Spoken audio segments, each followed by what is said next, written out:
പുല്ലബന്ധമില്ലാത്ത ആൾക്കാരെന്ന് പുള്ളിക്കാർ പറഞ്ഞല്ലോ. റാപ്പും പട്ടികജാതിക്കാരും തമ്മിൽ പുലബന്ധമില്ല എന്ന് പറയുന്നത്. ജനാധിപത്യവും തീവ്ര ഹിന്ദുത്വ രാഷ്ട്രീയവും തമ്മിൽ ഒരു ബന്ധവുമില്ല. ഞാൻ എൻ്റെ ഇപ്പോൾ അഭിപ്രായം പറയാൻ പറ്റുന്നത് നമുക്ക് നമ്മളിത് വലിയ അപകടത്തിലാക്കാൻ പറ്റുന്ന പരിപാടിയാണ്. ഇപ്പോൾ വിഘടനവാദിയാക്കാനും തീവ്രവാദിയാക്കാനുള്ള ഭയങ്കര ശ്രമത്തിലാണ് ഞാനിപ്പോൾ. എനിക്ക് അത് കണ്ടതിൽ നിന്ന് എനിക്കത് മനസ്സിലായത്. നമുക്ക് അതിൽ പ്രത്യേകിച്ചൊന്നും പറയാനില്ല. ഞാൻ എൻ്റെ ജോലിയാണ് ചെയ്തുകൊണ്ടിരിക്കുന്നത്. പിന്നെ ഞാൻ ഭയങ്കര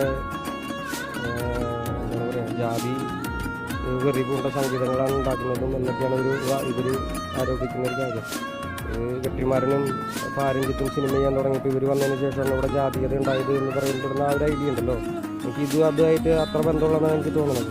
നമ്മൾ പറയുന്നത് വർക്കാവുന്നുണ്ട്, നമ്മൾ എടുക്കുന്ന ജോലി വർക്കാവുന്നുണ്ട് എന്നുള്ളതിൻ്റെ തെളിവ് മാത്രമായിട്ട് തന്നെ അങ്ങനെ മാത്രം ഞാൻ എടുക്കുന്നത്. വേടൻ മാത്രമല്ല, ഇത് ഒരുപാട് കാലങ്ങളായിട്ട് ഇവിടെ സാധാരണക്കാരനായിട്ടുള്ള ജനങ്ങൾ കൊണ്ട് നടക്കുന്ന രാഷ്ട്രീയത്തിനെതിരെയുള്ള വർത്തമാനമാണ് ഇപ്പോൾ നടന്നുകൊണ്ടിരിക്കുന്ന കാര്യങ്ങളൊക്കെ. ഇതിലിപ്പോൾ എനിക്ക് പ്രത്യേകിച്ചൊന്നും പറയാനില്ല. എനിക്ക് പറയാനുള്ളത് ഞാൻ ജോലി ചെയ്യാൻ മുന്നോട്ട് പോകാന്നുള്ള കാര്യം. ഒരു സാധനം മനസ്സിലായോ നിങ്ങൾക്ക്? നിങ്ങളത് ചെയ്താൽ മതി എന്നുള്ളൊരു ആ ഒരു ധാർഷ്ട്യത്തിൽ നിന്നുകൊണ്ട് സംസാരിക്കുന്ന പോലെയാണ് എനിക്ക് മനസ്സിലായത്. നിങ്ങളൊക്കെ അത് ചെയ്താൽ മതിയടാ എന്ന സാധനമാണ്. അതാ എനിക്ക് തോന്നുന്നത് അങ്ങനെയാണ്. ഞാൻ റാപ്പനങ്ങളായിട്ട് തിരഞ്ഞെടുക്കപ്പെട്ട എല്ലാ ജനാധിപത്യ മര്യാദയും കൂടി ജനങ്ങൾ തിരഞ്ഞെടുക്കപ്പെട്ട സർക്കാരിൻ്റെ പരിപാടിക്കാണ് ഞാൻ പോയത്. അതിനെ എന്നെ ഏതെങ്കിലും ഒരു പാർട്ടിയുടെ ഭാഗമായിട്ട് ചിത്രീകരിക്കാനൊക്കെ നോക്കുന്നത് മണ്ടത്തരമായിട്ടാണ് എനിക്ക് തോന്നുന്നത്. ഞാൻ മുന്നേ എപ്പോഴും പറഞ്ഞിട്ടുണ്ട്, വേടൻ എന്ന് പറയുന്ന ആൾ ഇൻഡിപെൻഡൻ്റ് ആയിട്ടുള്ള ആർട്ടിസ്റ്റാണ്. ഞാൻ ഏതെങ്കിലും കക്ഷി രാഷ്ട്രീയത്തിൻ്റെ കൂടെ നിന്നിട്ട് ചെയ്യുകയാണെങ്കിൽ എൻ്റെ സ്വാതന്ത്ര്യം നഷ്ടപ്പെടുമെന്നാണ് ഞാൻ വിശ്വസിക്കുന്നത്. അപ്പോൾ പക്ഷേ അതേ സമയത്ത് തന്നെ ഇവിടെ എല്ലാ ജനാധിപത്യ മര്യാദയോടും കൂടിയിട്ട് ജനങ്ങളാൽ തിരഞ്ഞെടുക്കപ്പെട്ട ഗവൺമെൻറ് കൂടെ നിൽക്കേണ്ടത് പൗരൻ എന്നുള്ള നിലയ്ക്ക് എൻ്റെ കടമ കൂടിയാണ്. ഞാനതാണ് അവിടെ പോയി ചെയ്തത്. എന്തെങ്കിലുമൊക്കെ പറഞ്ഞ് കുത്തിക്കാണിച്ച് വിഘടനവാദിയാക്കാനും പൊതുസമൂഹത്തിൻ്റെ മുന്നിൽ ഒരു പ്രശ്നക്കാരനായിട്ടുള്ള ആളാക്കി മാറ്റാനുള്ള ഉദ്ദേശമായിട്ടാണ് എനിക്ക് തോന്നുന്നത്.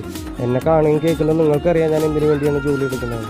എനിക്ക് ധൈര്യമായിട്ട് മുന്നോട്ട് പോകാനുള്ള എല്ലാ വഴി എൻ്റെ ജനങ്ങൾ എനിക്ക് ഉണ്ടാക്കി തരുന്നുണ്ട്. എനിക്ക് ടെൻഷനില്ല കാര്യത്തിൽ.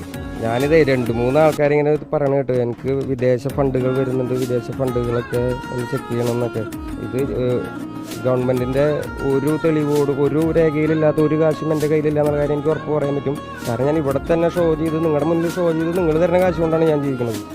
ഈ സംഘപരിവാർ ജനാധിപത്യവുമായിട്ട് ഒരു പുല്ലബന്ധമില്ലാത്ത ആൾക്കാരെന്ന് പുള്ളിക്കാർ പറഞ്ഞല്ലോ. റാപ്പും പട്ടികജാതിക്കാരും തമ്മിൽ പുലബന്ധമില്ല എന്ന് പറയുന്നത്. ജനാധിപത്യവും തീവ്ര ഹിന്ദുത്വ രാഷ്ട്രീയവും തമ്മിൽ ഒരു ബന്ധവുമില്ല. ഞാൻ ജനാധിപത്യത്തിൻ്റെ കൂടെ നിന്ന് ജനങ്ങൾക്ക് വേണ്ടി സംസാരിക്കുന്ന ആളായിട്ടാണ് എനിക്ക് തോന്നിയേക്കുന്നത്.